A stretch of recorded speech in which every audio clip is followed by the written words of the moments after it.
তাহলে গড়ন বলতে কি বোঝাচ্ছে?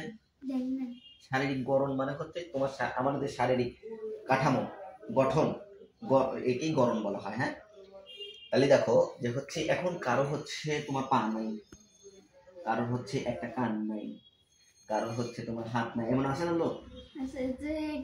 তারা এইভাবে কান নেই, তাদের কি আছে, ওরা কেমন ভাবে শুনে? এইটুক না থাকলে তো শুনতে পারবে, এইটুক না থাকলে শুনতে পারবে, শোনার সব বিষয় তো ভিতরে, এইটুক না থাকলে শুনতে পারবে। এইটুকের কাজ হচ্ছে তোমার সাউন্ড মানে শব্দকে গ্রহণ করা, মানে এই দেখো এই যে আমি শব্দটা দেখছি এটাই দেখা বাইরে তোমাদের কানের ভিতরে প্রবেশ করতেছে, এইটার কাজ এইটা, বুঝতে পারছো? এইটার কাজ হচ্ছে শব্দকে গ্রহণ করা, রিসিভ করা। তাইলে কি বললাম যে কারো শারীরিক গড়ন বা হচ্ছে অক্ষমতা নিয়ে কারোর প্রতি কটূক্তি না করা, এটা বুঝতে পারছো?